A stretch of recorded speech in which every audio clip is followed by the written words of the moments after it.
घुंघराले बाल। राइना बचपन से ही खूब सुंदर थी। उसके लंबे लंबे घुंघराले बाल से हमेशा उसका चेहरा ढका रहता। अरे भूत बनकर घूमती रहती है, चल तेरे बाल कटवा दूं। अच्छा, क्यों भला? स्कूल में तो सारा वक्त बांधकर घूमना पड़ता था।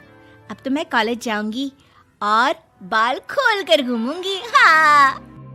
अरे ये बाल देख रही है, ऐसे लगता है जैसे मधुमक्खी का छत्ता। खैर, घने घने घुंघराले बालों से राइना सुंदर तो लगती, लेकिन उसे संभालना उसके लिए बड़ा काम था। माँ, अरे माँ, शैम्पू खत्म हो गया है। इस बार वो वाला लाना ना, जो घुंघराले बालों को और बाउंसी बनाता है। माँ ले आना, हाँ जरूर से। कल मेरा कॉलेज का पहला दिन है, मैं चाहती हूँ सब मुझे देखकर जले। अगले दिन राइना कॉलेज पहुँचती है, जहाँ एक लड़का उसे छेड़ते हुए कहता है, अरे लगता है चाउमीन में सोया सॉस कुछ ज्यादा ही गिर गया। अरे मुझे तो चेहरा दिख ही नहीं रहा। लड़कियां भी राइना का मजाक उड़ाती है। अरे यार, ये कंगना की कॉपी करके कौन आया है? लोकल कंगना और कौन?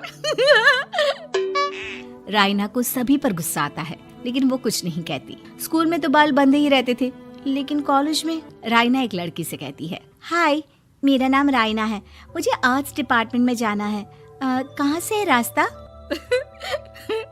अपने बाल हटा कर देखो, सामने ही बोर्ड लगा है। राइना को कॉलेज में भी दोस्त बनाने में दिक्कत आ रही थी। वो रोते रोते घर आ जाती है। माँ, मैं क्या करूं? आज तो सारे दिन लोगों ने न जाने क्या क्या बोलकर मेरा मजाक ही बना कर रख दिया। माँ प्लीज कुछ करो ना मेरे बालों का। मैंने तो पहले ही कहा था कटा दे, पर तू। अरे कटाने से क्या होगा, उल्टा जो थोड़े बांध कर ये इन्हें समेट सकती है ना, वो भी नहीं कर पाएगी। तो क्या मेरी कोई दोस्त नहीं बनेगी कॉलेज में, या मैं हमेशा लोगों के मजाक का ही शिकार होती रहूंगी? राइना जोर जोर से रोने लगती है।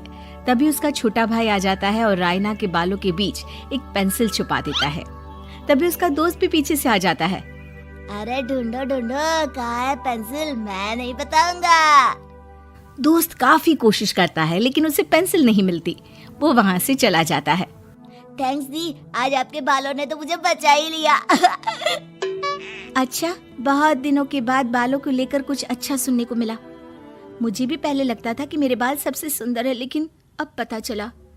अरे क्या पता चला, क्या हो गया? देख, किसी भी चीज के ना दो पहलू होते हैं।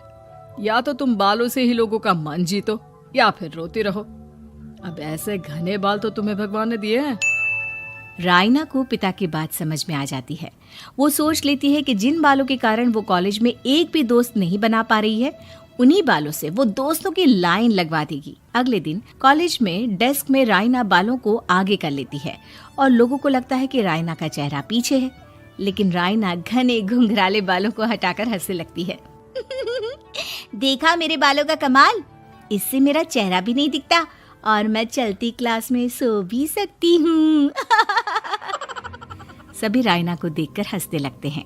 क्लास में परीक्षा चल रही होती है, तो राइना अपने बालों में चीटिंग के पेपर छुपा छुपा कर आसपास के बच्चों की मदद भी कर देती है, जिसके बाद से तो राइना क्लास की हीरोइन बन जाती है। वाह राइना, तेरे बाल तो बहुत कमाल के हैं। मैं तो इन्हीं के कारण पास हो गई। और पता है, मैं तो अपने काम का सामान राइना के बालों के बीच में ही फंसा देती हूँ। जैसे जैसे काम होता है वैसे वैसे इस्तेमाल करती हूँ। अब तो क्लास में हर कोई राइना के साथ बैठने की जिद करता। राइना में इसे लेकर घमंड आ जाता है। उसे लगता है कि वही क्लास की सबसे डिमांडिंग लड़की है। फिर एक दिन, मैं इस कॉलेज में नई नई आई हूँ, क्या आप मेरी दोस्त बनेंगी? मैं? ओह सॉरी, मैं इस क्लास की सबसे डिमांडिंग लड़की हूँ। हर कोई मेरे साथ ही रहना चाहता है। एक काम करो ना, वो पीछे की सीट दिख रही है, जाओ जाकर वहीं बैठ जाओ। लड़की को राइना की बात बहुत बुरी लगती है, लेकिन वो करती भी तो क्या, जाकर चुपचाप पीछे की सीट पर बैठ जाती है। तो आज का लेसन सबने याद किया है ना बराबर से? जितनी भी चीटिंग करने वाली लड़कियां थी, वो राइना के पीछे जाकर बैठ जाती है और जोर से चिल्लाती है, जी मैम, सब कुछ याद है, कहीं से भी पूछ लो, हम तो मास्टर हैं मास्टर। क्यों? ये बोलकर वो रायना के कंधे पर हाथ रख देती हैं। रायना भी खुश होती है कि कॉलेज की सबसे स्मार्ट लड़कियों का ग्रुप उसका दोस्त है।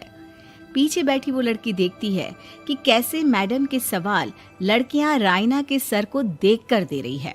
शाबाश, मुझे खुशी है कि तुम लोग इतनी अच्छी पढ़ाई करने लगी हो। मैं प्रिंसिपल से कहकर तुम लोगों की स्कॉलरशिप की बात करूंगी, जिससे तुम लोगों के माता पिता का पैसा जो फीस में लग रहा है वो बच जाए। सभी लड़कियां खुश हो जाती हैं। टीचर के जाने के बाद एक लड़की कहती है, गर्ल्स, अब हम लोग ना सिर्फ सबसे स्मार्ट बल्कि सबसे इंटेलिजेंट भी हो गए हैं। इसी बात पर आने वाले संडे को मेरे घर पर पार्टी, सबको आना है, ओके? सभी लड़कियां पार्टी के लिए एक्साइटेड हो जाती हैं। रायना भी। माँ, मेरे कॉलेज की सबसे स्मार्ट लड़की ने पार्टी रखी है संडे को। मैं भी वहाँ सबसे अच्छी दिखना चाहती हूँ, लेकिन ये बाल। घुंघराले बालों का तो कर भी क्या सकती है। तभी उन लोगों की नजर पार्लर के एक इश्तिहार पर पड़ती है जो 3000 रुपए में बाल स्ट्रेट कर रहा था। माँ, मुझे पैसे देना, मैं बाल सीधे करवा कर आती हूँ। संडे को पार्टी में सबसे अच्छी लगूंगी। बस फिर क्या था, अपने घुंघराले बालों को रायना पार्लर जाकर स्ट्रेट यानी कि सीधा करवा लेती है। और फिर पार्टी वाले दिन, हाय गर्ल्स, कैसी लग रही हूँ मैं? ओह नो, शिट, ये क्या करवा लिया बालों का हाल?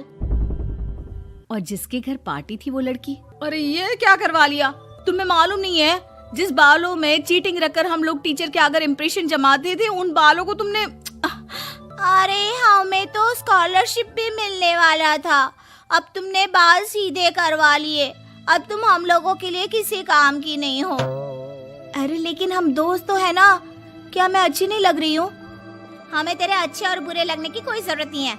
हम लोगों को तेरे बालों से फायदा था, अब वो नहीं है, तो हम तेरे दोस्त भी नहीं है। जा जाकर बाल वापस घुंघराले करके आ, तभी तो हम लोगों की दोस्त बन सकती है। रायना रोते रोते घर आती है और माँ को सारी बात बता देती है। माँ, ला पैसे दे, मैं बाजार जाकर बाल ठीक करा के आती हूँ। लेकिन माँ, मुझे ये बाल बहुत अच्छे लग रहे हैं, काश ये बाल मैं पहले ही सीधे करवा लेती। देख बेटा, पैसे तो मैं तुझे दे दूं, लेकिन वैसे बाल करके तू फिर ऐसे दोस्त बनाएगी जो तेरे साथ मतलब के लिए जुड़े हैं। लेकिन इन बालों में तू ऐसे दोस्त बनाएगी जो तेरे साथ जीवन भर का साथ निभाएंगे। रायना को माँ की बात समझ में आ जाती है।